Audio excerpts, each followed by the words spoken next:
Welcome, everyone, to Intensity Broadcasting for coverage of the Super Speedway Kings Series, sponsored by Over the Top Designs. In this league, we will see the Super Speedway Kings race it out at Daytona in the Cup cars. Now, the Super Speedway Kings are the best Super Speedway drivers running the best setups on iRacing. So it's going to be exciting to see what's going to happen here at Daytona. I'm your announcer, Atlee @ManWeese, and joining me tonight, I feel like if he wasn't here in the booth, he'd be out there and he'd do pretty well. He's also a Super Speedway King. We got Josh Hall in the booth. How you doing tonight, Josh?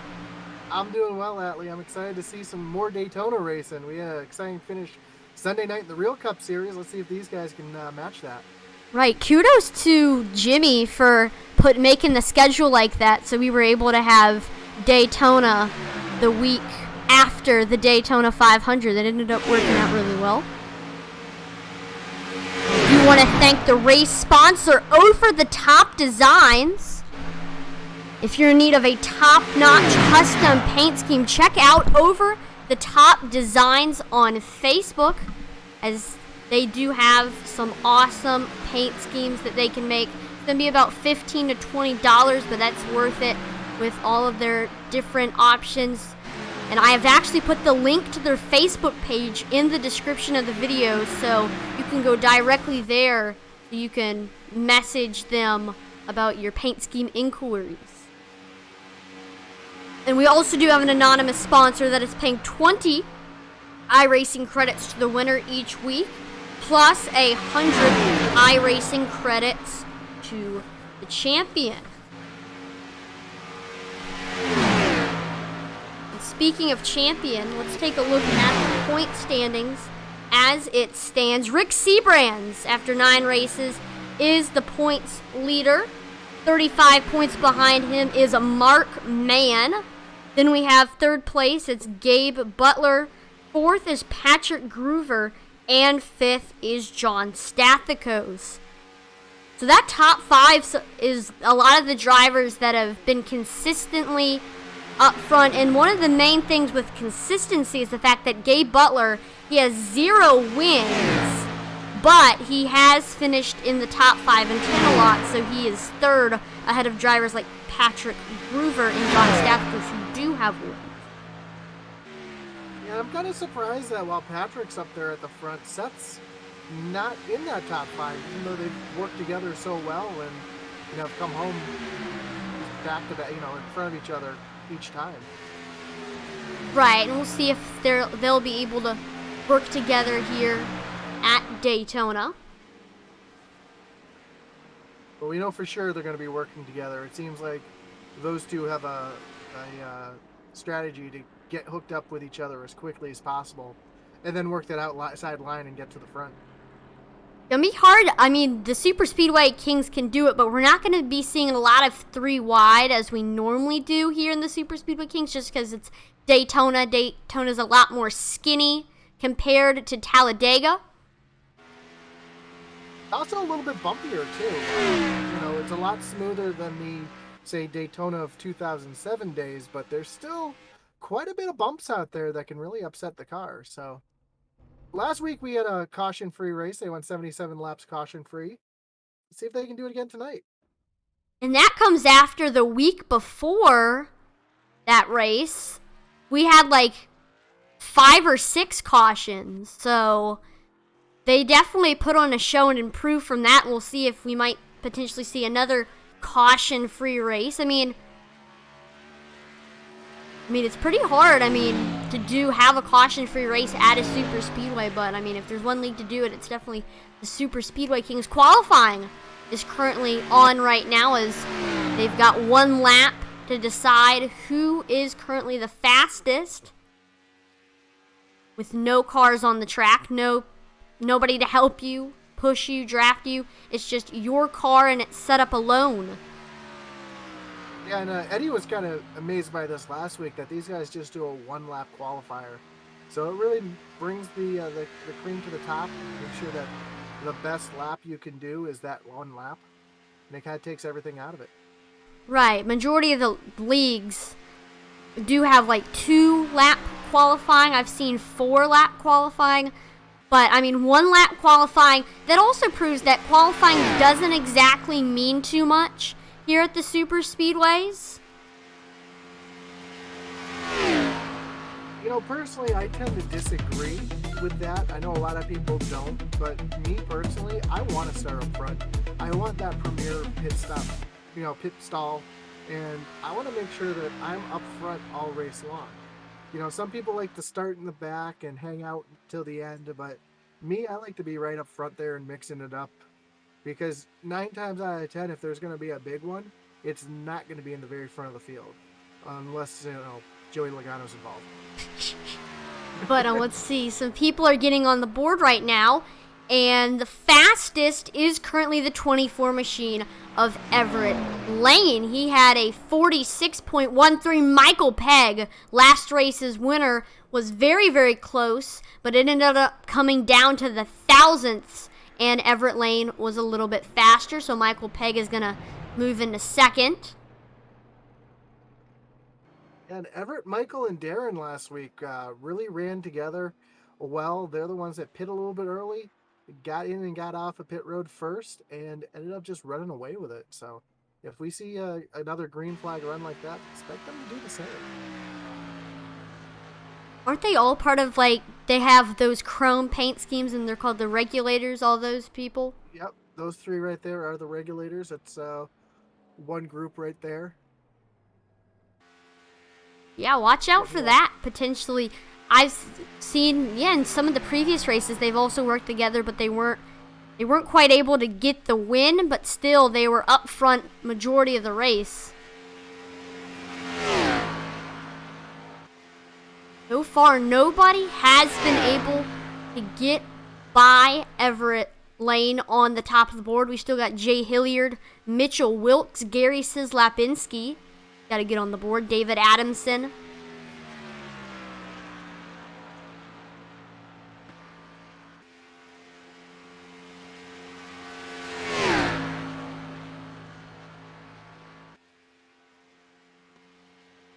Before we get the action going, make sure to share the stream on Intensity Broadcasting, as it does give exposure to this league, the drivers, and the sponsor, Over the Top Designs.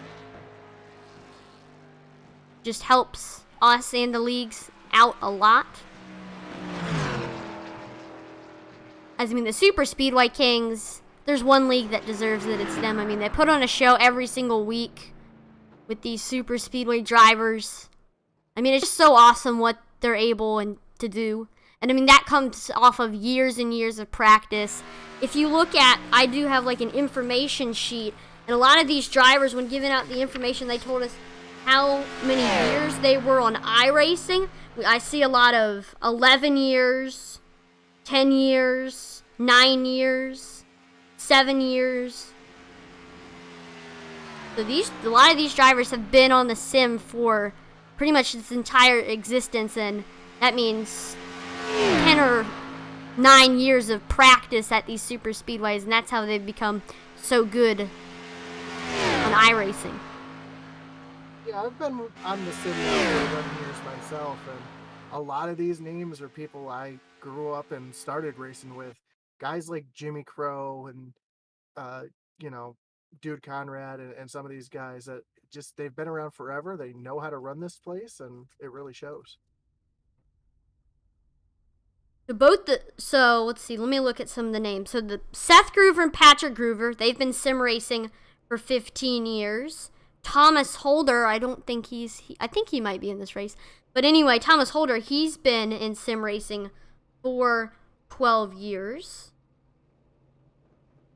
Tracy Weaver, 6 years. 4 years for Dude Conrad, 3 years Eric Laurie, 7 years for Everett Lane.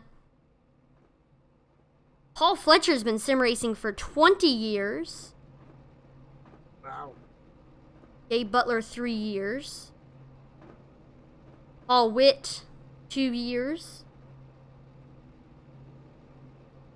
Mark Mann, 2 years. And there we go. We are gridding for the start of this race. Let's go ahead and check out the starting lineup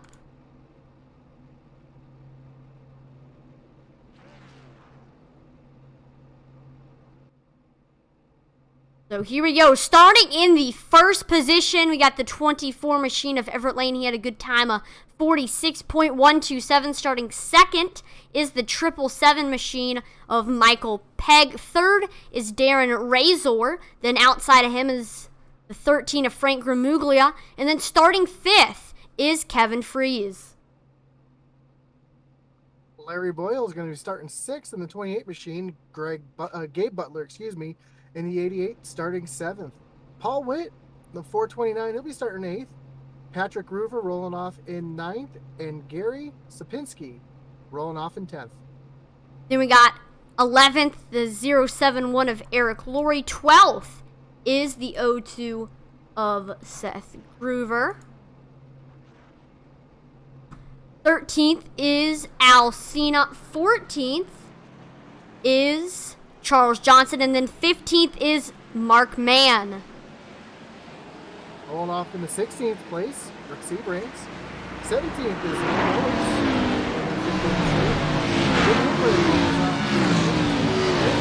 Dean Wilkinson in the 19th. And in the 101, he's going to round out row 10.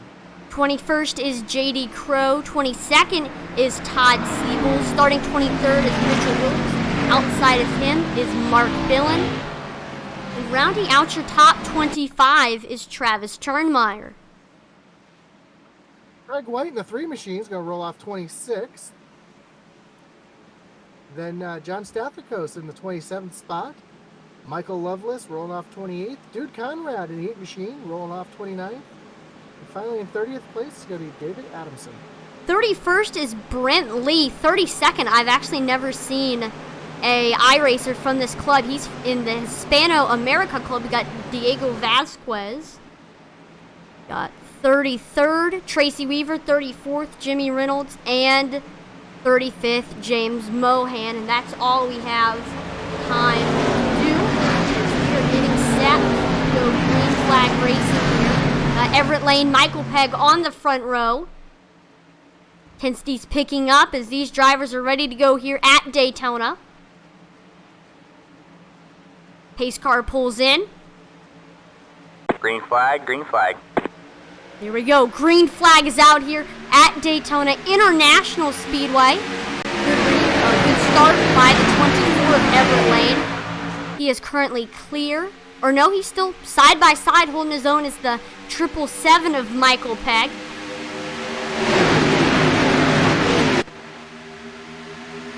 Michael Pegg has the nose as we enter the back straightaway.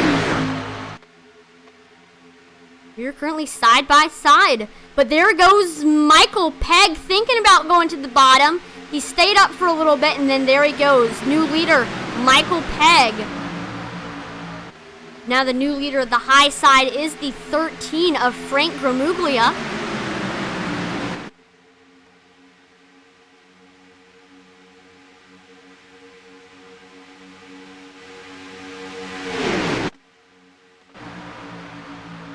And he's right now clear of the 13 of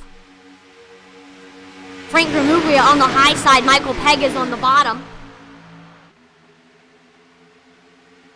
And those two are starting to really pull away a little bit from the rest of the pack, but you don't want to get... because I'll get that big run from the rest of the pack right back to you, and so we can make some big moves. Right, I'm surprised so far the high side hasn't been able, after the 777 of Michael Pegg went down to the bottom, the high side's kind of faded out. I'm looking to see maybe drivers like the 24 of Everett Lane maybe to head up to the high side. If he can get clear of Frank Gramuglia. Looks like we see some separation on the bottom, as looks like they fit in the 13 of Frank Gramuglia into the bottom. He just snuck that in there. As the Groover twins, they're side by side right now. They're going 3 wide. They have the 9 of Charles Johnson taking them 3 wide, separating them. He's making a big move up the middle right now. Wow, I mean, I was expecting the Groover brothers to do something. I did not expect it to be this early. We're only 3 laps in of a 77 lap race. We'll see if they can actually get some momentum up there. Anybody else going to go up there and help them? Wondering that. Right now, Patrick Groover's stuck in the third lane all by himself. He's going backwards. That's also separated that top lane quite a bit as he just fell in line back behind the 88 machine of Gabe Butler. And, sorry, that's not Gabe Butler. That is Jay Hilliard. Jay Hilliard. Sorry, it's a different 88. He was able to sneak back in there. And I just saw Patrick just jumped up to the high side now. So maybe we're going to make that third lane work. Yeah, I think maybe at around lap number 10 mark, they're probably going to head up there. There they are. We just got to wait for them to get grouped up. They got to time it right so they don't get left in the dust and just start falling way back.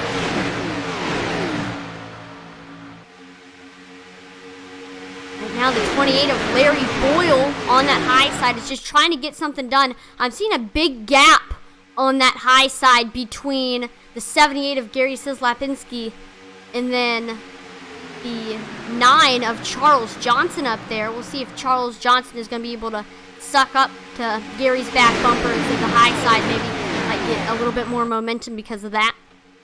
Remember though, don't push the pusher. We saw that come into play in the NASCAR race.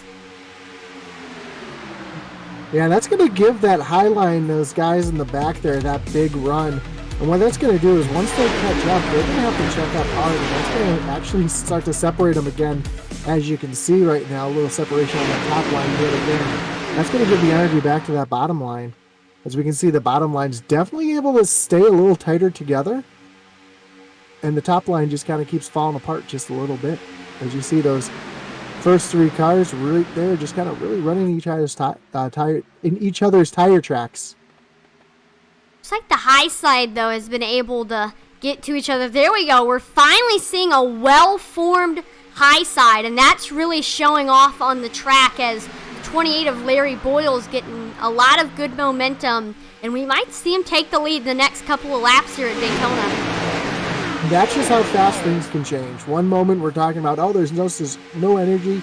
It's all separated, and now that top line's the line that's moving.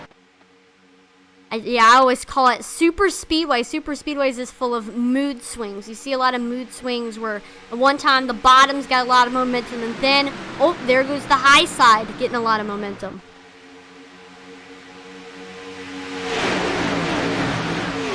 I say it every week in, week out. It's like playing chess. You got to look 2 or 3 moves ahead of you to kind of see what you want to do, who's going to work with you, what move may or may not work, and if you make wrong move, you can go from 1st to 31st real quick. Right, and we've seen that before where drivers just make the wrong move and then it shows that they start to fall behind. There goes the 0-2 of Seth Groover back up, trying to start at the 3rd line again. That top line's now falling way back. As we see that 0-1 up there. 0-2, excuse me. Actually getting some run out there as he's side drafting. But I don't think that's going to really work for him right now, as it's just sucking that middle row back. That 88 of Hillard, excuse me, is just getting side drafted. That's going to slow them down just a little bit. Right, and it's crazy how if one car on the high side pulls up, how slower the high side gets. It's just one car can change and make the difference for the high side.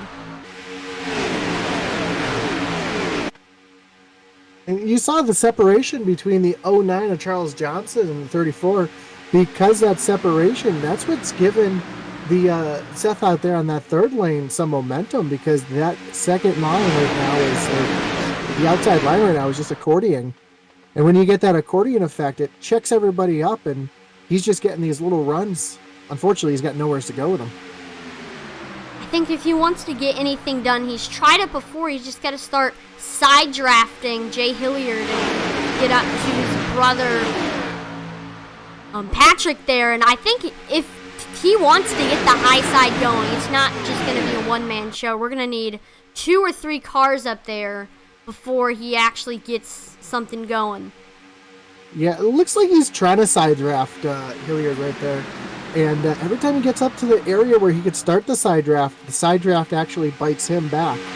Because you really need to be almost up to the door to get that side draft to work. You start dumping the air on that big back spoiler and slowing that car in front of you down. See if that continues to come into play. There goes the 01 of Patrick Groover up there now. We'll see if that helps the third lane get some momentum. So Eric Laurie got on the bottom, just got really loose. And now he's down. He was almost on the apron, but he's able to hold on to that thing. Yeah, that can definitely be scary. Luckily, it was on the straightaway and not the turns, because then he would have gotten into that yellow line, and it's kind of a crook because of its such high banking. It's kind of like getting in the middle of the couch cushion where you're kind of stuck, and then the right side, it just pushes you back up the track.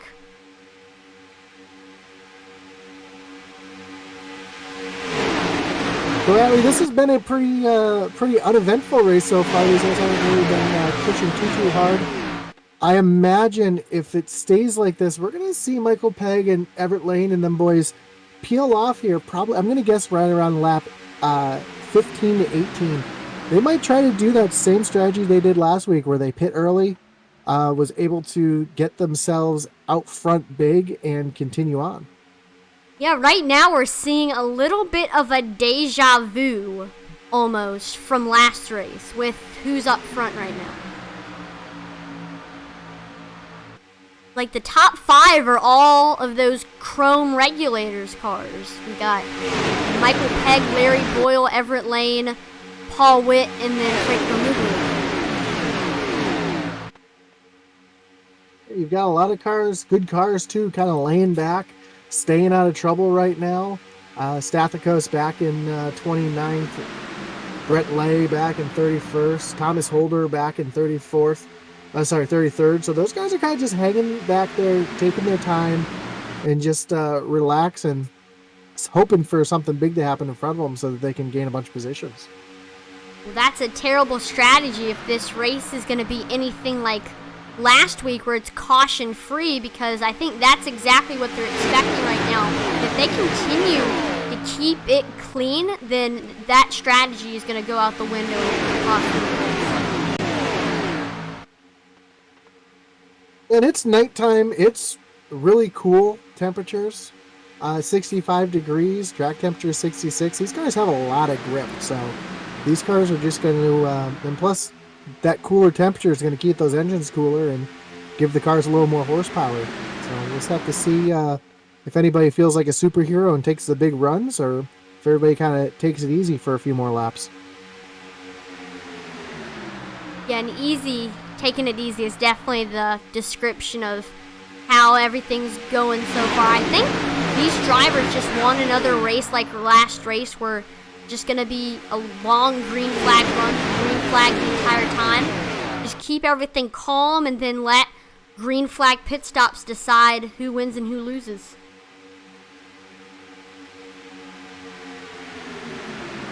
Big checkup on that bottom side, about halfway back, that really just stacked up the middle of the field. Yeah, that's going to hurt the high side, as there you see Larry Boyle starting to fall behind again. He just hasn't had a break yet to get up front. There's just been so many factors out of his control behind him where it affects him up front, and he has been able to get by teammate Michael Pegg yet. We'll see how that develops in the next couple of laps, maybe potentially seeing him and them up there potentially go down and head to the pits, like you mentioned. Yeah, the 34 of Dan Reiser almost got into the back of would be the 13 of Frank Gramuglia. I can't talk tonight. I apologize. And that really checked up that bottom line a ton. Again, just another thing that's going to hurt that high side.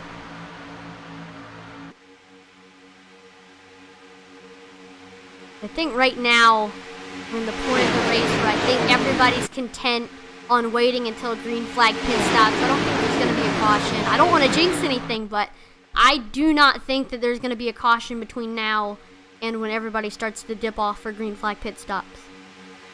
Yeah, these guys are running a much smarter race. They're trying to do what they can to not make big moves, not make anything too aggressive. It's a long race, and like I said, I imagine people are going to start peeling off for pit road in a couple laps if they're trying to run that same strategy they ran last week. I bet if they have spotters or they're thinking in their head, they're just thinking about what are they going to do, what strategy they're going to have, how they're going to potentially get up front or stay out front even if fuel starts to run low. This is all a big strategy game.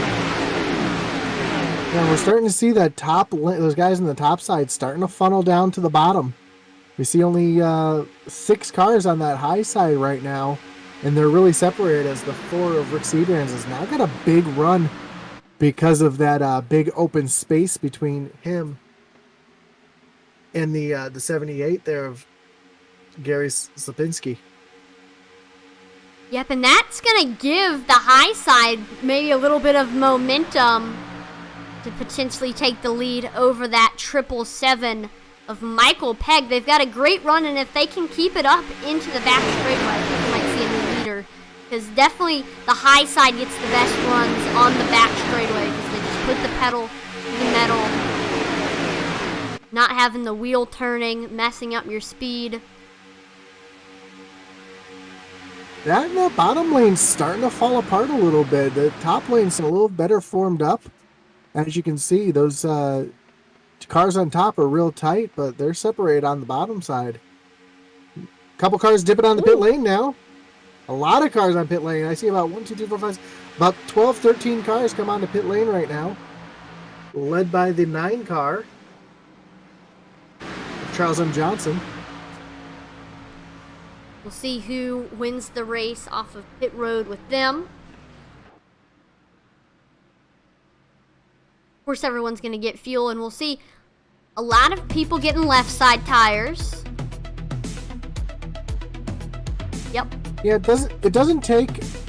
it takes about the same amount of time to take left sides as it does to fill up, so you might as well take those tires if you got them.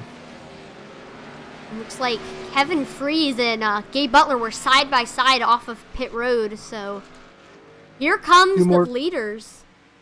Nope, just the Groover twins on pit road by themselves right now. You want at least 3 or 4 cars when you're going in to pit road, so you're able to get a good draft and stay away from the leaders. Well, what's fortunate for them right now is I'm looking at the track map, and those guys that just came in, led by Gabe Butler, they're separating themselves. They've got a couple big gaps between them. And it looks like Charles Johnson had a penalty because he's just leaving pit road now. So these guys, even though they pit by themselves, they should be able to get back on track and still be in the draft, as Will Miller's now on pit lane by himself. Looks like the leaders starting to catch some of the lap cars. Specifically the 08 of John Stathakos, who's on the tail end of that pack, along with Michael Lovelace, Travis Turnmeyer. Right now, everyone's single file. Just heard across the radio that the 52's coming in this time. Alright. Brent Lee. See if anybody dips off with him. There's about 3-4 cars came out with him, so. Mark Dillon on pit road. Still be able to get a good draft because of that. Diego Vasquez, Thomas Holder, Brian Pierce. So quite a few cars on track. See who wins the race off of pit road. This is the exact opposite of what these leaders did last Witt race. They're staying out longer than everybody else. So far, they've had 23 laps on the thing. There they go. There they all go. Here comes the rest of the field on. Yep. Oh, the 4. Rick Seabrands just caught the wall coming in. He had them all 4 tires locked up as he was coming into the pits there, and he's hit that inside wall actually pretty significantly.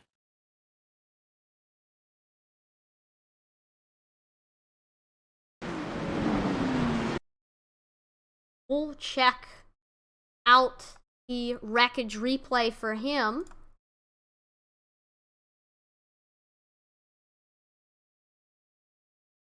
Here's what happened on pit road with the 4 of Rick Seabrands.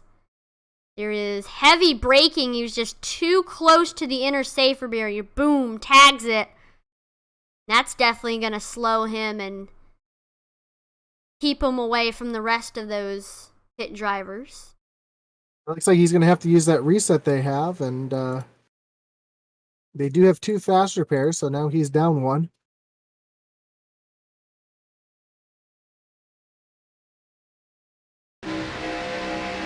Look, everything is. Oh, go ahead. No, I'm just saying that we were just looking back at real time. But oh my gosh, there goes the high side. Gabe Butler takes the lead, and so does Kevin Freeze. They fly right by. Yeah, the 007 and the 98 were kind of just left alone there. And actually, I take that back. They're still a little ways ahead. They're just coming off pit lane. So that was Everett Lane. Excuse me, that got that big pass by. Now 007 gets past, and the lead shuffles back to the 88 of Gabe Butler. And they're 3 wide. The Groover twins are hooked up on that 3rd lane right now, and they're going around the 9 car of Charles Johnson. He's lap down at the moment. But he's still mixing up with those boys trying to get his lap back. 24 of Everett Lane moves up to the middle, and that'll give them some momentum over the Groover twins. And the 24 almost was clear of Gabe Butler. Couldn't quite get the pass on him, but good job by the 9 of Charles Johnson for giving Everett a good push. Now they've got the 15 finally getting up to them. And I thought he was going to go with the Groovers for a moment, but he ended up tucking in down below and making that middle lane work. And you see Eric Laurie back there. You know, he likes that 3rd lane. I imagine he might jump up there and help him out, but it looks like he's kind of content right now, tucking in behind that 45, Todd Siebels. We'll see if anybody else potentially heads up there to the high side to join the Groover twins. We almost just had a big one as looked like Seth got into Patrick a little wrong and the 9 car pushed up the track. They were able to keep it straight, but there mustn't have been much room for a piece of paper between those cars, and they were able to keep it going. Right, and that's what happens when you go 3 out at Daytona. Yeah, that 9 car of Charles Johnson just does not look comfortable. The car keeps washing up the track. It's wiggling all over the place. I don't know if he's just, his tires just aren't working the way he wants them to or what. But you can see as he comes through the corners here, he definitely can't stay tucked down below. He seems to just wash up the track just a little bit. You see that right there. As he washes up the track just a little bit, he's not able to stay on the back bumper of Everett Lane. That's a problem for Charles Johnson right now. We'll see if he might be able to fix it or if it's going to be a ongoing problem unless maybe he either goes into the pits or it just could be setup problem. Because there he goes again, just washes up on entry of 3. Not sure what's going on with that 9 of Charles Johnson.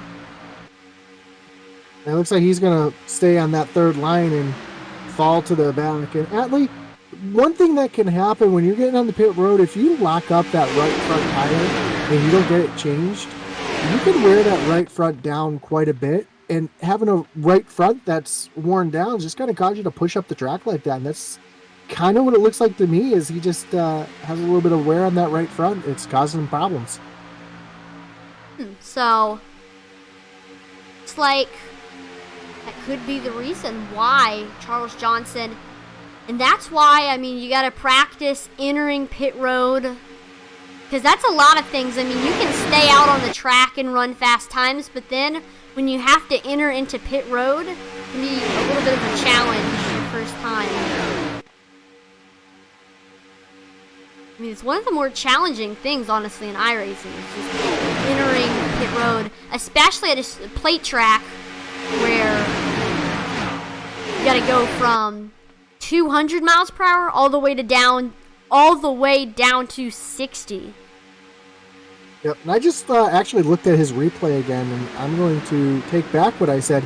He actually locked the rears up. He sped into pit lane, but he locked up that right rear tire, so that can also give him some problem. He might be getting a little loose there, and he's catching the car washing up the track, so.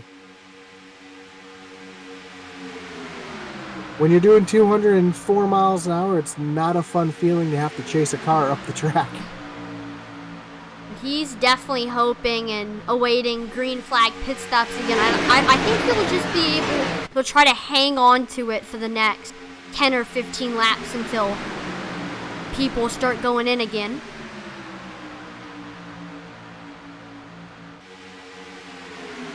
Man, that's a tough break.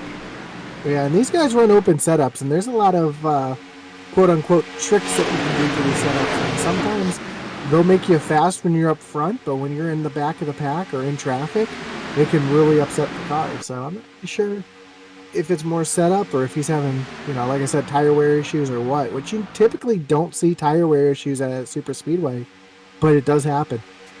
Right, that's more of a short track thing, but... Right, I mean, a lot of things are not necessarily known for happening at super speedways, but it can happen.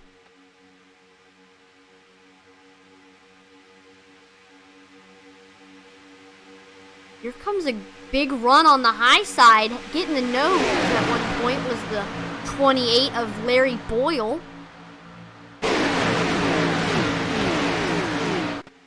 Gabe Butler's clear of him again. So, Atlee, when I talk about tricks in super speedway setups, what that really means is a lot of these guys will run a lot of camber. And by running a ton of camber, iRacing doesn't see the tire wear across the whole tire. If you could have 100% wear on the middle and outside, but if the inside's at 20%, it's just going to make the tire wear like it has no grip whatsoever. So if you're running too much camber and you lock up that tire just a little bit, you actually wear it down to the point where the tire just kind of gives up grip. And so that's one of the things that these guys can fight. And if you're turning the wheel too much or you're stuck on that bottom line and you're sliding that tire, that can actually wear these tires down quite a bit. And people don't really realize that when you are accustomed running fixed setups or not having setups made for you. Right, and that's the cool thing with open setups is that different storylines can come up.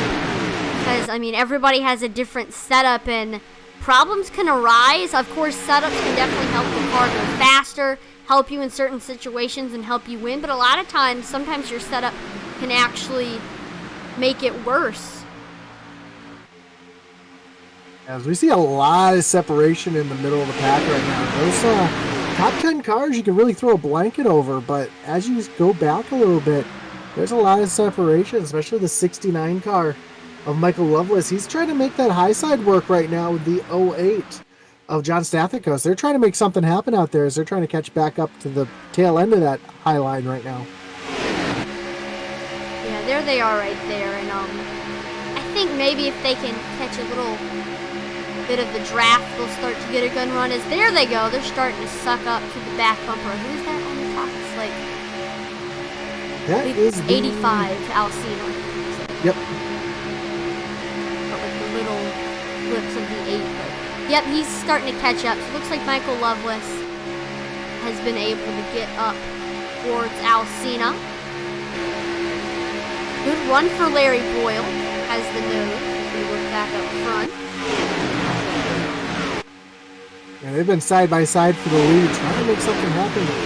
Every single time they kind of side draft off each other, and neither one of them can really get the advantage here. Yeah, it's been side by side for the past 5 or 10 laps. Still, this has been a caution-free race here with the Super Speedway Kings at Daytona International Speedway. And we're approaching halfway pretty soon. And with halfway, we are going to go ahead and do Crank It Up as we're going to hear the sounds and sights of Super Speedway races. Go ahead and check it out.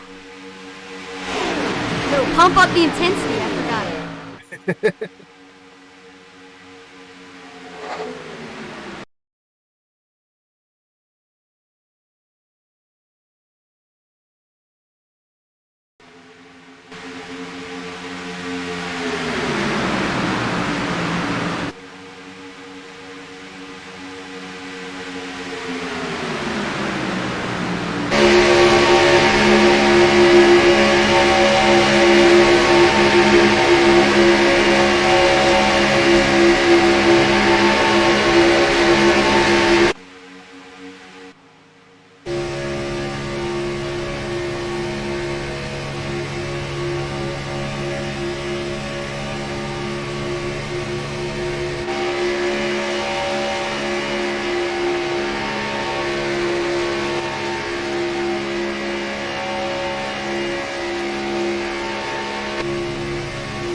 As we were doing Pump Up the Intensity, we had some takers on pit road. So let's go ahead and take a look at that. A lot of the front runners heading in.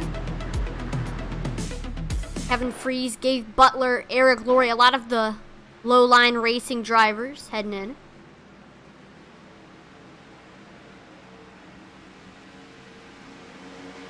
Looks like, again, Butler and Freeze are side by side as they head off of pit road, so they'll get organized, and they have ample room between them and then the leader, Larry Boyle, as we look up front.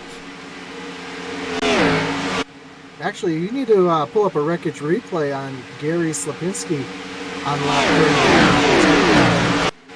30. Just went through the grass and saved it. Oh yeah, I found it. There we go. Jeez. It looks like there was some contact with the 15 of Noel Coers. Let's check that out right here. So yeah, Noel Coers, I'm not sure who came up or who came down, but he made some contact with Sis Lepinski, and he heads into the grass.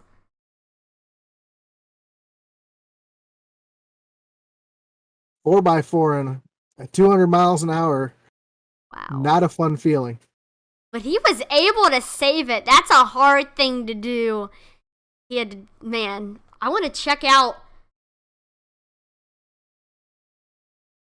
Let's rewind a little bit. I want to check out that cockpit cam to see how he was like turning the wheel and stuff here.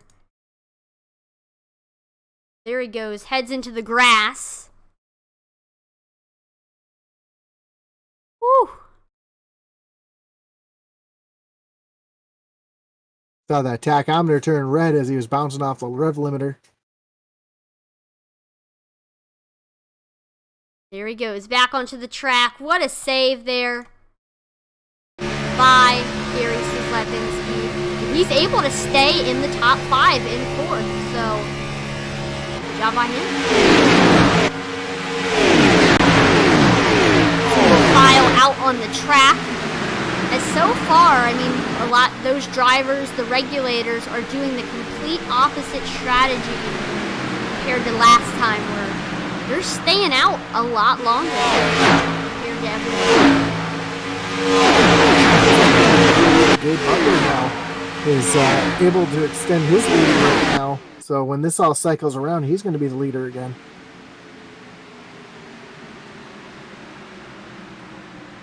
And that was some good pit strategy by them.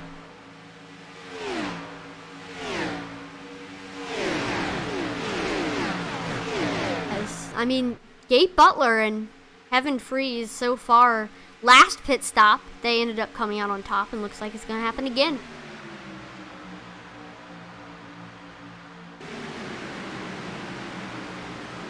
Right now the question is, when are these drivers going to head in? I imagine those fuel tanks are starting to get pretty empty, so I imagine within the next lap or two, we're going to see them peel off the pit road. And they will need one more stop after this too, as there'll be about 30 laps to go when they do peel off. And I think these guys can only go about 26, 27 laps on a tank of fuel.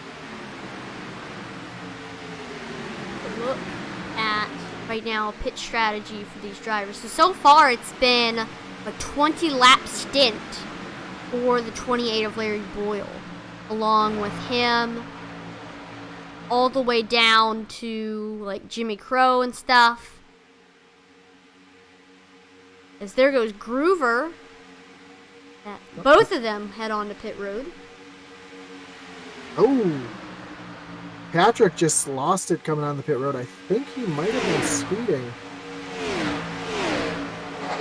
Patrick? Yeah, the 01 there. Check that out.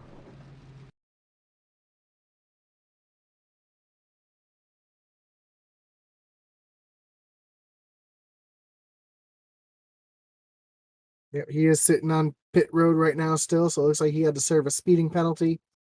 He was about 85 miles an hour when he hit the pit lane line, so he is definitely being stopped right now and being held for speeding on pit road. Tough break for him. While Seth was able to get back out on track and get going. Man, that sucks that they were separated from each other. Still, those regulators and some of the other drivers like Noel Coerces, Lapinski, they're still staying out and they're catching up to some lap cars. Yeah, they're catching up to Gabe Butler and the crew that pit earlier. Duke Conrad's in that group. I see the 69 of Michael Loveless in that group. So those guys are trying to catch up right now. As I believe, yeah, it looks like Seth Groover's going to fall in that group too, as the rest of the field's going to peel off here. There's a lot of tire smoke from Everett Lane too. Mark Mann, Rick Seabrands, and Jimmy Reynolds actually stayed out on the track. That looks like we have about 6 cars that are still on track right now. Mark Mann, Seabrands, Jimmy Reynolds, David Adamson, J.D. Crow, and Michael Wilkes. All still on the track right now. I know J.D. Crow and Michael Wilkes are about a second behind the everybody else, but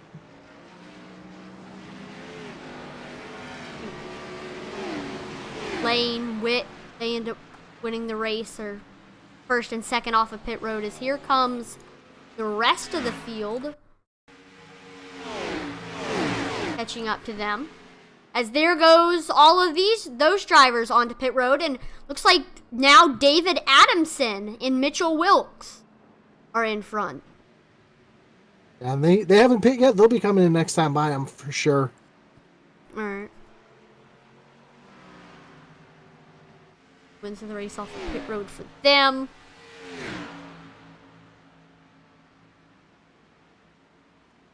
Like Rick Seabrands is going to end up winning the race off of pit road with those drivers.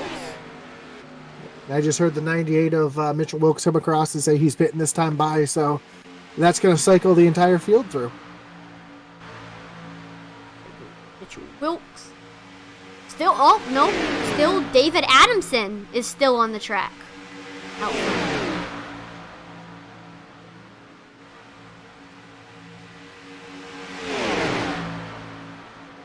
He's in a group with some lap cars.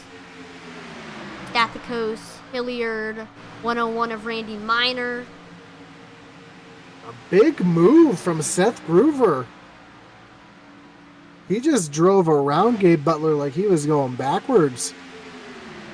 Here comes the 007 this time. He just came across the radio and said he's coming in this time. Yep, there he goes. Peaks down. A lot of tire smoke, too. He locked that up early. And now, as it all shuffles through, Gary Zlapinski is the leader.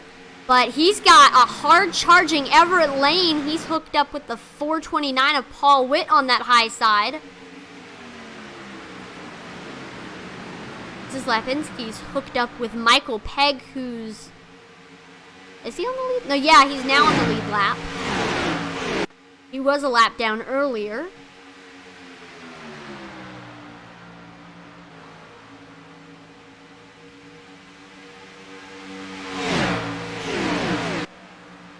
We look back and it looks like still in the lead is David Adamson, but I think he's going to get passed by those other cars. Yeah, the leaders are just coming by him right now. Look at the difference in speed between those cars coming off pit road and in the draft. And those guys running side by side like that, that's allowing this pack, which right now is being pulled along by Patrick Groover, who's a lap down, but he's making that train come. And we also have those other drivers starting with Larry Boyle that are starting to catch up. That's like Larry Boyle, Gabe Butler, Kevin Freeze. They're starting to suck up to that group of cars. So at this point that they're at right now, they have a really, really good draft. And when you're about a second back, you can actually get this gigantic run because the wake of air is so large that's being pushed in front of you. So that's why those guys in the front right now are doing about 202, 203 miles an hour, but those guys catching up are doing, well, they were just doing 209. So that shows how big that draft and that run can be. Unfortunately, they caught back up to the pack and they had nowhere to take it. Right, when you got that much of a run, you got to watch out to not get so much of a run that you can't stop and you run right into the back of the car in front of you. When you're coming from that far back, the closing rate, you're 10 miles an hour faster, which 10 miles an hour doesn't seem like a lot, but when you're doing 200 miles an hour to 210 miles an hour, it is a ton, let me tell you. Looks like the high side is starting to fade a little bit as drivers are pulling down into the bottom. All right, man. Oh, caution's out! What? The 83 is around in turn number 3. Wow. So first caution of the night.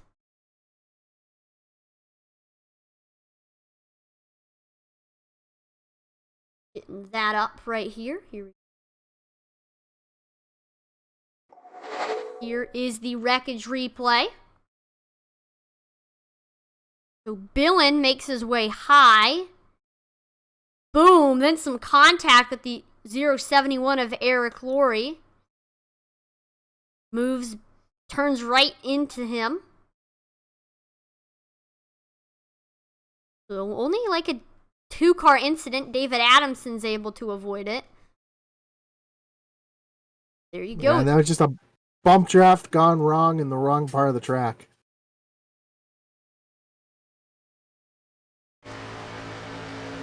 Yeah, disappointed for them as they were very far behind from the rest of the field, and now they're going to have some damage to fix. But now we're going to be pacing under our first caution. Is when the caution flag came out, Gary Zlapinski was the leader, but now we got everybody heading down onto pit road, and I think after this they'll be able to make it the rest of the way. Yeah, they should be able to make it the rest of the way here. We're going to have about, when we go back green flag racing, about 20 laps to go, plus the yellow flag laps, which is going to save some fuel as well. 01 of Patrick Groover goes back on the lead lap. Who's going to win the race off of pit road? So Gary Zlapinski wins the race off of pit road. Here's it says that John Stathakos in the front. Yeah, Gary Slapinski won the race off the pit road. When everything shuffles around, he'll be back in the lead as he's trying to catch up to the pace car. Like you said, the 01 got the wave around, the lucky dog, so he's gonna come and pit this time by. That would be the 01 of Patrick Groover.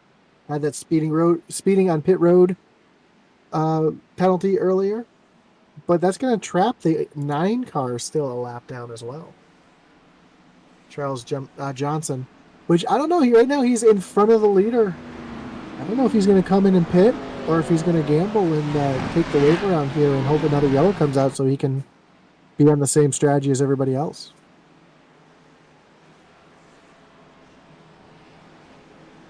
If it's me personally, we're coming down to the wire. I stay out and I take that wave around because I think there might be another caution pretty quickly because, you know, cautions do breed cautions.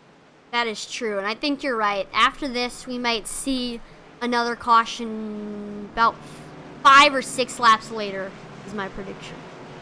This is why I don't play the lottery, because I picked completely wrong as he came on the pit road to get his service done.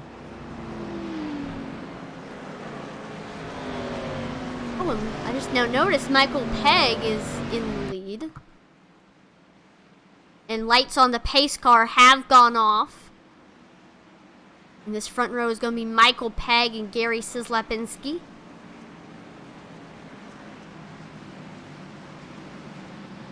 Love his paint scheme. Gary's with the 78 Martin Truex Jr. That's my driver, and it was simpler times when he raced with Furniture Row.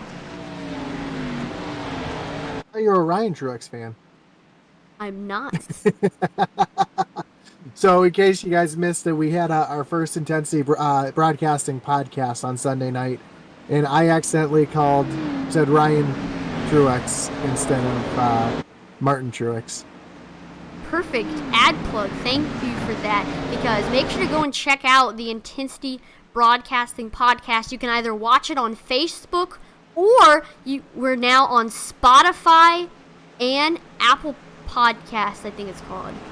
So make sure to go and check it out if you're into podcasts. I know it's not everybody's cup of tea, but if you're someone like maybe on the commute to work, you can listen to it.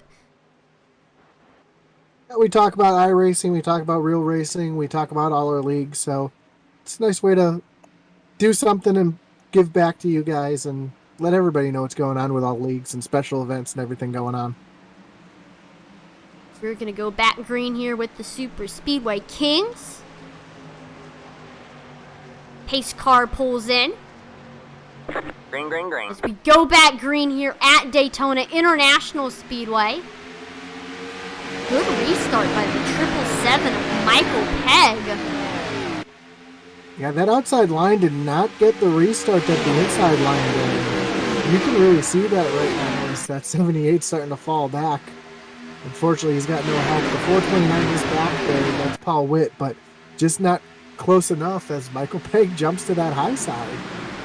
Interesting move. I mean, he was in the front, but he goes up to the high side. That now puts the 24 as the leader of the bottom, Everett Lane. Yeah, and that just checked up that top line tremendously. Yeah, I don't think anybody expected that move from Michael Pegg. We'll see if that pays off for him. Yeah, big separation up there between the 04 of Mark Mann and then the 429 of Paul Witt. That's going to slow things down.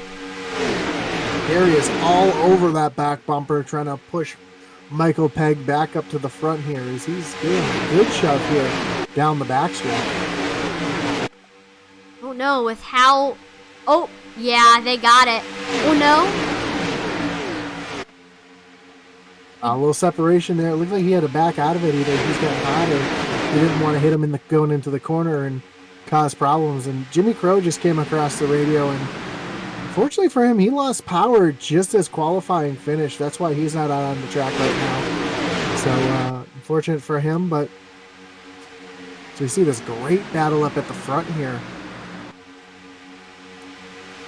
Yeah, we're side by side as we enter the back straightaway. Got Everett Lane, Michael Pegg, Gary Slapinski's trying to give Peg a good push. You see in that green box up there, 20 laps to go. That means for a lot of these guys, it's go time. If you're in the middle of the pack, you're going to do everything you can to try to get up there. Looks like Michael Peg was clear of Everett Lane. He's staying up there, though. And he's also got the 78 of Gary Slapinski clear now. And then they go to the bottom. So it looks like he was waiting for that 78 machine to then go down. 24 of Everett Lane thinking about it. He goes up. And there's a big gap between Gary Slapinski and then 33 of Frank Gramuglia. So they did have breathing room and a choice between where they wanted to be, but then the top line got a little bit of a run now. Both lines are very disorganized.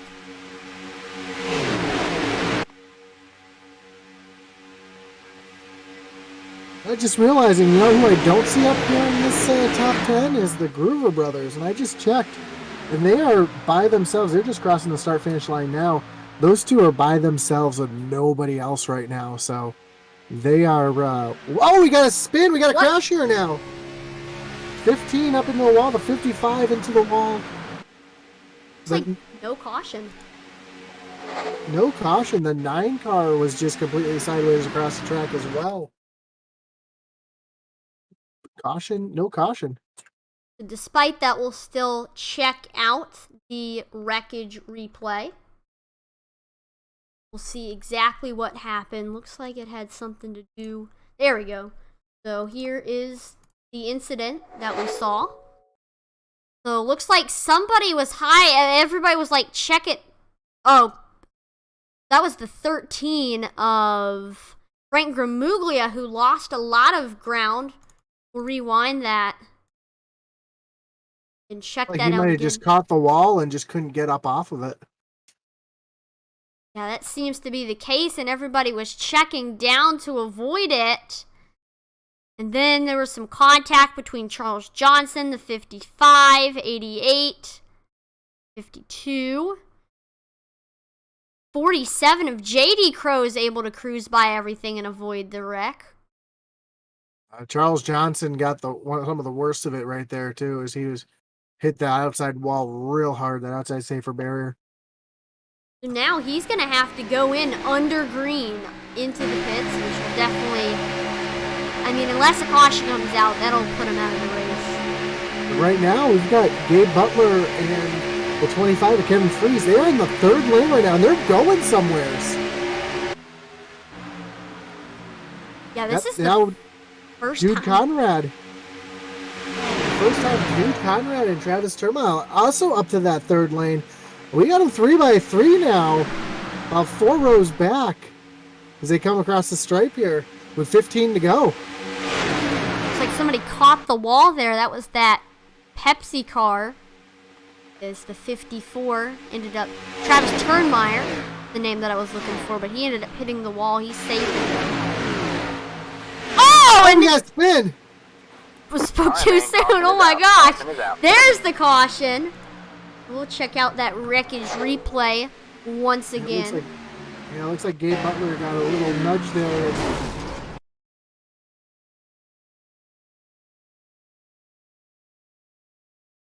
And everything just broke loose right there. It's going to be the big one that we're going to see tonight. I think not anything can beat that right there. Let's check it out. So, another bump draft goes Wait, was that Netcode there? Yeah, the 4 car of Sebring kind of came up a little bit, and I saw a little bit of Netcode. And ooh. I mean, that was very painfully obvious that it was Netcode. We'll check that out one more time.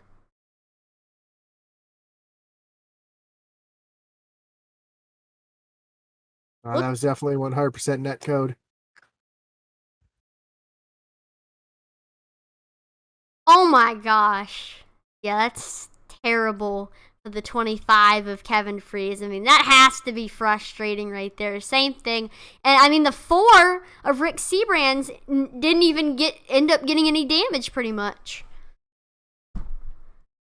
Wow. Yeah, and I'm not making excuses for anybody right now, but Rick is in the Midwest. I know there is a lot of rolling power outages and a lot of stuff going on with storms and cleanup through the Midwest. So obviously that's going to affect some servers. That's going to affect some of the pipelines between people's computers and iRacing. It's not a direct link from your computer right to iRacing. There's what they call hops, and sometimes there can be 9, 12, 25 hops between your computer and iRacing. So one packet loss can cause something like that. The server just doesn't know where you are, and it has to guess. And unfortunately, right there, it guessed wrong and put the 4 car up into the side of those 2 other cars.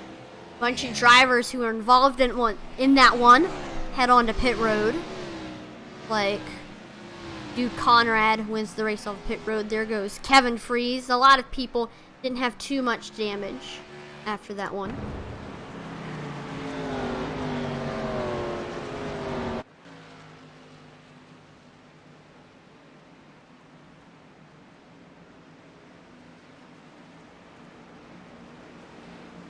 I haven't done this yet, but let's quickly do a driver profile. Let's talk about Everett Lane. Everett Lane is from Delaware. This is his hometown. And he has been sim racing for 7 years. That's just some stuff to know about Everett Lane. Also, we can talk about the 429 of Paul Witt from Detroit, Michigan area. And he lived in the city of Fraser. He's been on iRacing for 2 years. He races some official races, but mostly leagues with his teammates, the regulators. He's been married 32 years to wife Christina. He's got 3 boys and 5 grandchildren.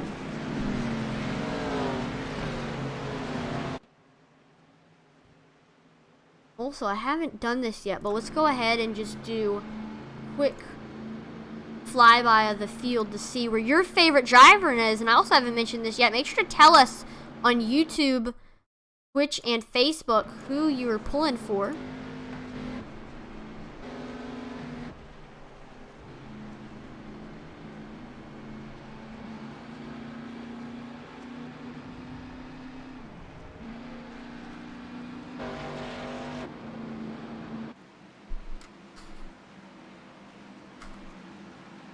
And I do see a couple shout outs on YouTube for us.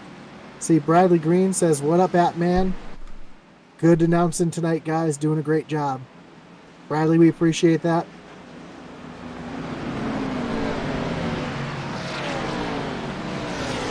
Keep the shout outs coming. Looks like we are lined up to go that green here, with the front row being the 777 of Michael Pegg and then the 24 of Everett Lane.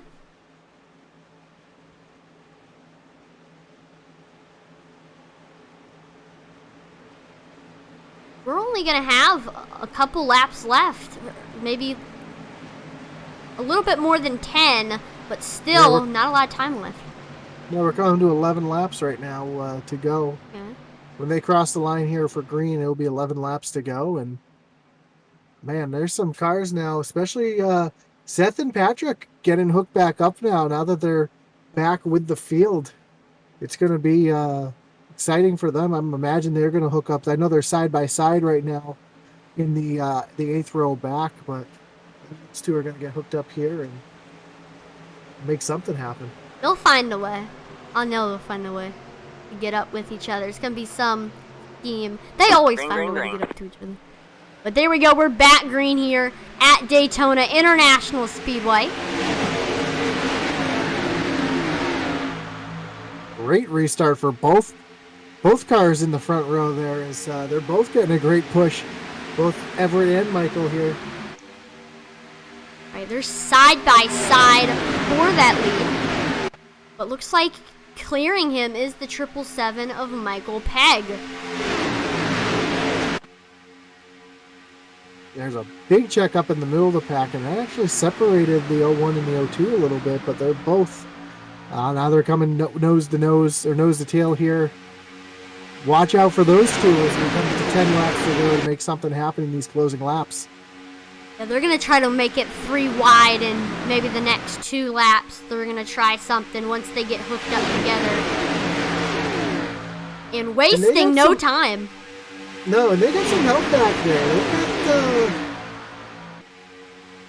They got it looks like, I know it says the 88 on the screen, but they're going to try to make something happen here, I'm sure. They got the 15 back there as well, I believe. Yeah, they're coming up, there they go, to the high side. So and the O2 in the wall. Oh, no! Yeah, I saw that in the corner of my eye. Seth Groover making some contact with the wall. That's going to separate him from twin brother Patrick. And that's just going to ruin their plan. Make the third line work.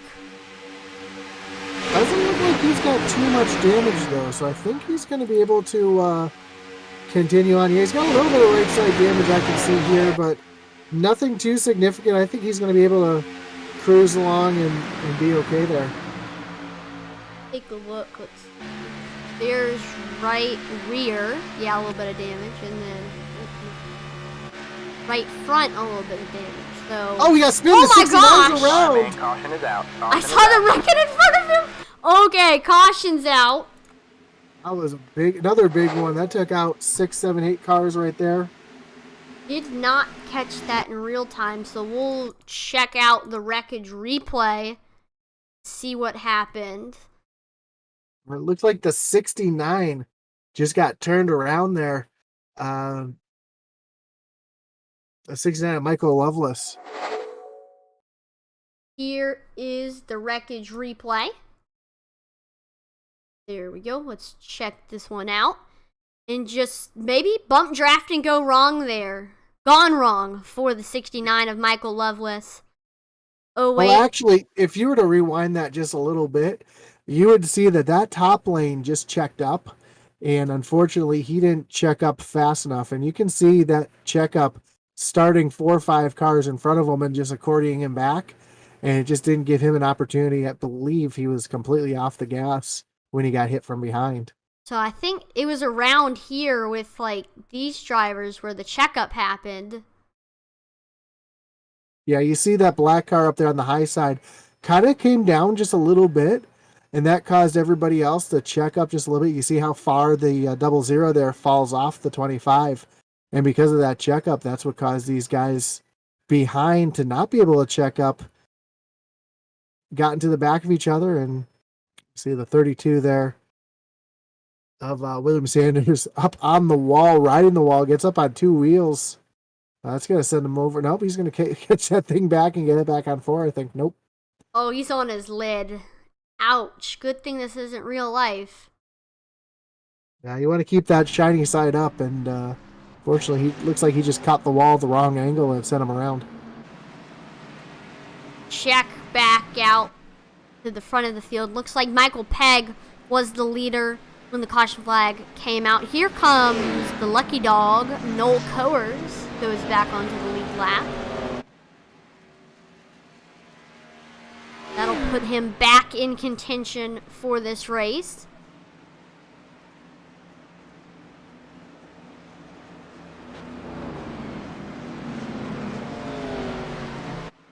I also have a shout out on YouTube from Mara Clark. It says, "Hi all, great broadcast in the 04." 04, so that's Mark Mann. Yep, a little Mark Mann fan right there. He's in 6th, though. He's in a great position to win this race. The 42-year-old from Cobleskill, New York. And let's actually do his profile. So we know that he's 42, Cobleskill, New York. He's been iRacing for over 2 years. He's currently running for Team Alliance Motorsports, and he runs mostly super speedway leagues. He does not have a sponsor currently, and he loves running Batman paint schemes. I can see that.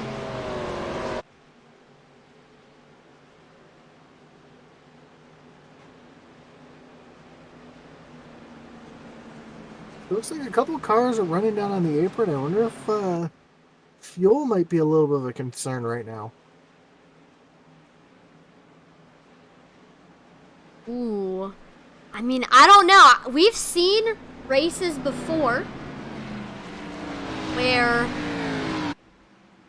we've seen like fuel mileage finishes where the first place driver, it was a little while ago, like 5 races ago, where we saw it, or 4 races ago, but there was a fuel mileage finish, so that's not out of the ordinary. Now, these guys are going to be taking the green flag back here with 5 laps to go. Maybe they're conserving a little bit in case we had a green-white checker. Because I know they are, they did go, most of them were back on pit road back around lap 20, so we'll have to see. So, top 6 is currently on an 18-lap stint. Majority of the field has been on a 18-lap stint. So, I mean, I don't know. Maybe we might see a fuel mileage finish. We'll see. I'll tell you what we will see. We're about to see a great finish. Right, we're gonna have a 5-lap shootout for these super speedway kings to duke it out. See who wins it here.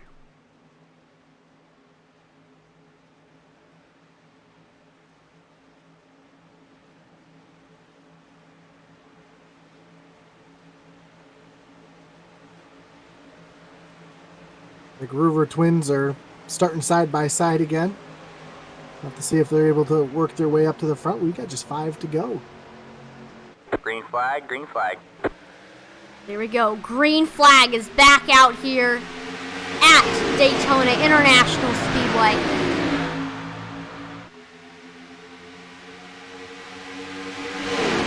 Pretty good run. Pretty good jump from that front row again. Everybody kind of getting nice and tight. That top lane, though, looks like it's better formed up than the bottom lane right now. We see Rick Sebrand's fallen back just a little bit off the back bumper. Yeah, and that's always a key factor. Who has the best formed line? And looks like the 01 of Patrick Groover is trying to run that third line with 3 wide.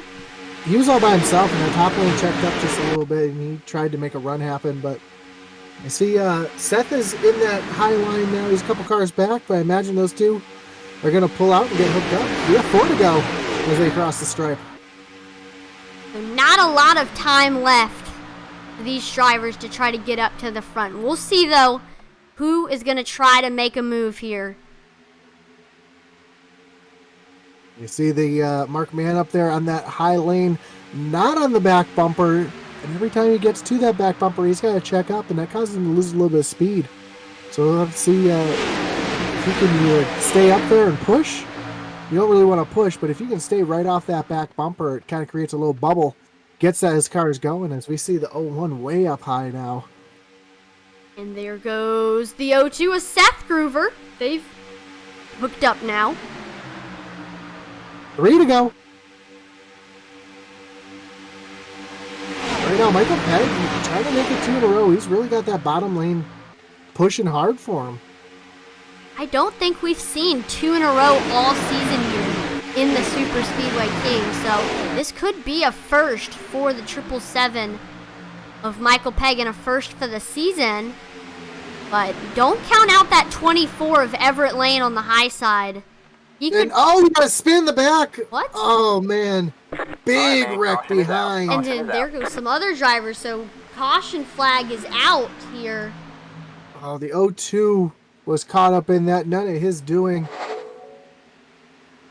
Go ahead and see the 02. Okay.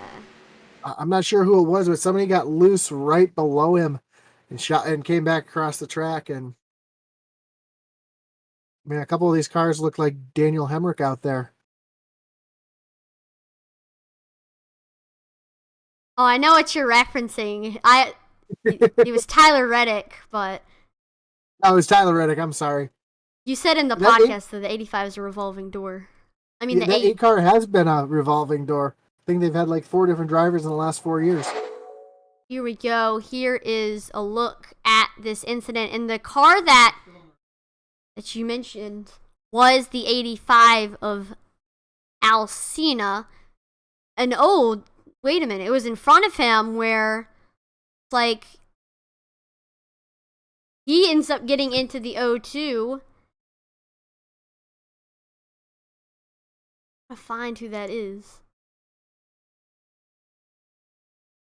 Is it the 69 in front or is the 69 behind? Because I know the 69 was in it too. 8. Oh, that's Boyle. The 69's Michael Loveless. Yeah, it just looks like the car in front of the 85 there. There you go. Larry Boyle. Had to check up. You'll see here, he has to check up going into the corner, and that stacks everybody up there. And then there's just a little bit of contact made, which upsets the car and catches the O2 of Seth Groover. And then it all breaks loose behind. See, Kevin Freeze involved in that as well. Now, if you remember, as soon as contact was made, and you're going to know what I'm talking about, the car immediately turned right. Can you explain to the viewers what's happening there? Yeah, so these cars actually, a lot of these guys will run a lot of caster. Caster kind of helps the car turn. Think of it like a shopping cart. You have one tire that's, one wheel that's a little bit in front of the other. And when the contact is made, it sends the car to the right. And again, that has to do with the way these guys run camber and caster. It's kind of a weird phenomenon. But as soon as that contact is made, you would think the car wants to turn to the left, but it actually ends up turning to the right. And sometimes that could just be a little bit of overcorrecting once you feel the bump. But it looks like that time that was just a little bit more of the way that the car was set up. Allie's getting all the super speedway facts tonight and setups. Yeah, I mean, I'm kind of encouraging, just come out here. Well, no, I mean, it's the super speedway. I think it's an open session. I mean, you got to be pretty good to be in this league, but I mean, if you think you're up to it, if you're a good super speedway racer, contact Jimmy Crow, and he'll get you in here. So who's in the 8 cars here? You say it's Hemrick? Tyler Reddick. Tyler Reddick, that's who it is. I apologize. It's like I said, that car's been a revolving door. I love NASCAR Chasm on Twitter. I don't know if you read him too much, but he always does a fake text to the winner. And he actually had one from Tyler Reddick that said, "Man, I didn't know what it was like to drive the cutaway car, but now I do." Because that's what that car looked like. That thing was all in pieces when he finished that race. Right, Sarcasm. He he posts stuff on NASCAR.com all the time. I mean, he's hilarious. Oh, he is hilarious. I remember when those guys, before they even really got big, when they did a Texas race, and they did a radio thing, and it was NASCAR Chasm, the Orange Cone, and the Mini Chad together, and they did like a little radio show, just cracking jokes the whole time. It was hilarious. And speaking of Twitter, make sure to follow Intensity Broadcasting on Twitter. I just made a post today, so check that out and respond to it. We are in overtime right now, as we got a green-white checker about to unfold here, with Michael Pegg and Everett Lane on the front row. The pace car pulls down. Green. Here we go. Like you said, teammates, both regulators. Let's see what happens here. But I don't think either one's going to cut each other an inch. Exactly. I mean, when it comes down to 2 or 1 to go, I mean, it's every man for himself. Side by side as we enter into the back straightaway. Looks like the top lane's starting to prevail a little bit. Everett Lane getting that big run, and does he have enough to clear him? No, he doesn't as they come to turns 3. Now that bottom lane's got the big run. 01 making it 3 wide, Patrick Groover. All by himself. He doesn't have any help out there, but it looks like he might have a little bit of help. Yep, here comes some help for him right here. As they come to 1 to go, the white flag is in the air. What happens here? Does anybody have anything for the 777 of Mike Pegg?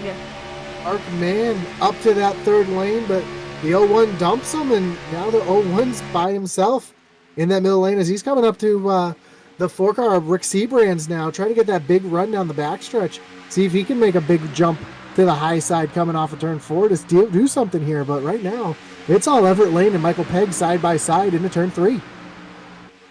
What can Michael Pegg make it 2 in a row, or does Everett Lane or somebody else have anything for him? Well, he's going to have to throw a big block here if it's going to happen. Here comes Everett Lane with the big push to the line. Pegg. It's going to be Pegg. Wow, 2 in a row for the Regulators 777 machine of Michael Pegg. What a finish. Yeah, and it looks like the results there. Yeah, Everett Lane is going to come in second, and Paul Witt is going to be your third place finisher, which, if I remember correctly, that looks very familiar to last week's finishing order. Yeah, I mean, this race was almost like a deja vu, but let's take a look at that finishing order. First place, what a race by him. Michael Pegg makes it 2 in a row. Finishing second was the 24 of Everett Lane. Finishing third was the 429 of Paul Witt. Fourth was the 33 of Michael Howlett. And then rounding out your top 5 was Gabe Butler. Sixth was Rick Seabrands. Seventh, David Adamson. Eighth was Darren M. Razor. Finishing 9th was Patrick Groover, and then rounding out your top 10 was Todd Siebels. 11th was J.D. Crow. Finishing 12th was Michael Lovelace. 13th ended up being Dude Conrad. Finishing 14th was Mark Mann. 15th was Kevin Fries. Then finishing 16th was Thomas Holder. 17th ended up being Dean Wilkinson. 18th was Seth Groover. 19th was the 101 of Randy Miner, and then 20th ended up being Jimmy Reynolds. Finishing 21st was Larry Boyle.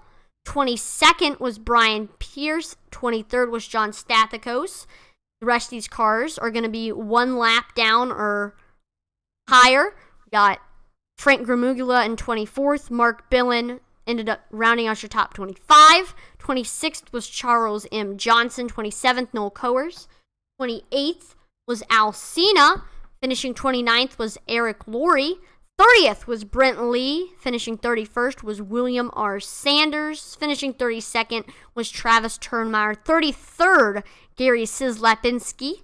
Finishing 34th was Mitchell Wilkes. 35th was Jay Hilliard. 36th, Craig White. 37th ended up being Diego Vasquez. 38th was James Mohan. 39th was Tracy Weaver, and then 40th was Jimmy Crow Jr.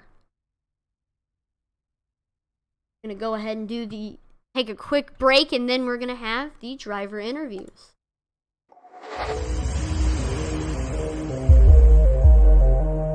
Hi.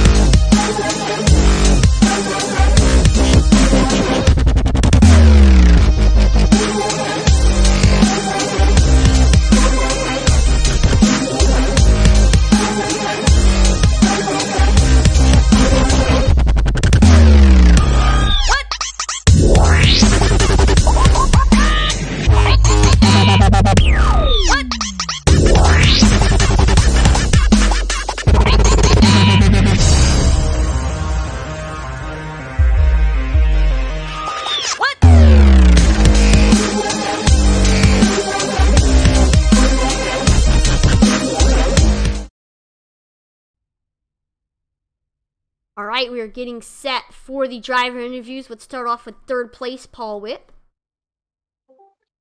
Hey, Paul, you got Atlee and Josh in the booth. You got us?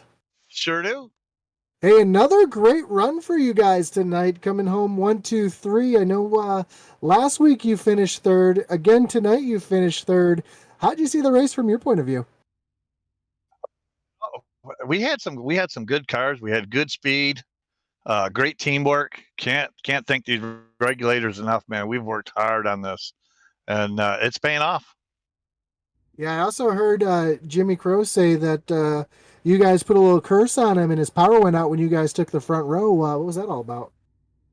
Well, that was, he was out there with practice with us, and we got him to the top of the speed chart there by drafting with us, and his computer just couldn't handle the speeds we were pushing. Great job tonight, coming home in third place. Anybody you'd like to thank tonight? Oh, I got to thank all the regulators, man. We've been busting our hump on this.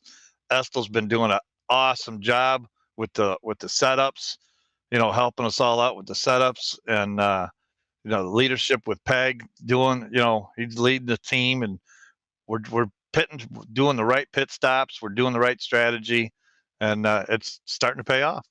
Where was Estel tonight? I see he wasn't on the grid. I don't know what happened to him tonight, but yeah, he's been doing a heck of a job. He might have been working on more setups. Who knows? There we go. Well, again, congratulations on the third place finish. And if this domination continues, I'm sure we'll talk to you again next week. Thanks, man. Appreciate it. You guys are doing an awesome job. Thank you, sir. I appreciate it. Right, I'm going to pull in second place, Everett Lane. Hey, Everett, this is Atlee and Josh in the booth. You got a copy? How you doing, Josh? So, I mean, that was a great race by you. You were up front pretty much the entire race with your teammates, the regulators, but you ended up coming out second place with Michael Pegg taking the win. I mean, what happened here at Daytona from your eyes? Well, I think the regulators showed their cards tonight and showed them that it's a very strong team we have here. I mean, we qualified up in the front. We ran up in the front all night long, and top four positions were regulators. I just needed to get one more spot. Just came up a little short.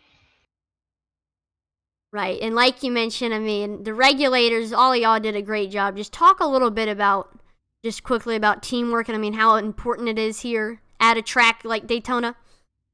Well, Daytona, Talladega, if you don't have teammates, you ain't going to win or you're not going to run up front. And that's what it takes is a good team and good teammates to run up front at these super speedways. Like I said, a little disappointed in my finish. I wanted that win. We sat on the pole tonight, had a good pole speed there. So we'll give it a shot next week at Talladega. Well, great job here at Daytona, second place. Very good job. But anybody you'd like to thank? Any shout outs before we let you go? Shout out to all the regulators. They all do a great job over here with this team. There's so many of them, I can't mention them all, but they're all a good bunch of guys, and it's a great race team to race for. Awesome. Well, congratulations, and hopefully we'll maybe see another top 3 from you next week. Bradley, you have a good day, bud. Good night. And finally, our winner tonight, Michael Pegg.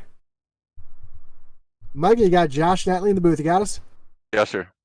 Man, back-to-back finishes or wins for you here the last 2 weeks, and almost a complete carbon copy of last week with you and Paul finishing first and third. The only difference is Everett came in second instead of fifth. Really shows that you regulators have these things figured out. How'd you see the race from your side of things tonight? I blew the first pit stop. Put me a lap down. I came out and then blew my motor, so I had to take another pit. Came back out, was able to get on the back behind the cars. I was 33 position lap down. I had to fight all the way to the front. And then when I got in front of Everett, then the caution came out. That put me back on the lead lap. Then I immediately pitted, and then that's what gave me the lead. Yeah, it's incredible coming from the back to the front to make it 2 in a row tonight. And I know Paul was giving a big shout out to Estel to the setup you guys had tonight. And man, your setups the last couple of weeks have just been flat out fast, being pole tonight and front row really, and just dominating these races lately. We've been working on our qualifying steady for quite some time since this new build came out, and getting aggressive on it. And then Friday night we got real aggressive. We burned a lot of laps. We got about 7,000 laps not set up the qualifying to get where we needed to be. And we're like on race set 12 today in the last couple of weeks. So we keep making small changes, upgrading. That's why we're getting faster. And so Estel's doing majority of the building. And then we're doing a lot of the testing. So it's worked out great. And one of the reasons that we wanted to do this, so we knew what kind of setups we were getting. We knew how to make the adjustments. Because when you're continually buying them from somebody, you're at their mercy and you don't know how to make adjustments, and the set never gets better unless you rebuild it. And most guys don't want to give up their secrets, That is especially the pros. That is 100% true. I know personally, myself, when I used to run on a super speedway team, that's exactly what we did. We had one guy or two guys that would work together and make the set, pass it out, make changes, say what we changed, and that's the only way you get faster for sure. So it's a team effort, and it seems like you regulators really have this team thing figured out. We're trying hard. The competition's great. A lot of these guys are really good out here. Anybody you want to thank tonight before we let you go? My team, man. My team's incredible. The regulators. These guys just everything they do for us. Their pit strategy, the way they handle their cars. Can't thank Jimmy enough. Again, this one goes out to his daddy. Really appreciate Jimmy for hosting and doing the speedways for us. My wife Tracy, the regulators, and Cash, and you guys, of course. Thank you. We appreciate that. And again, awesome job tonight. Back to back. You're the first driver this season to go back to back. So congratulations on that. And if this trend continues, I'm sure we'll talk to you again next week. Yes, sir. Thank you. Well, awesome race here at Daytona. Couldn't have asked for a better finish. And I mean, teamwork ended up playing a big role in what happened here at Daytona. Yeah, teamwork always plays out and makes a big difference at these plate tracks like this. And, you know, like I said, being part of a team before, I know exactly what they're going through, and it's incredible that they're able to just dominate the last couple weeks. I do want to thank everyone who ended up watching this race here on Intensity Broadcasting. Thank you.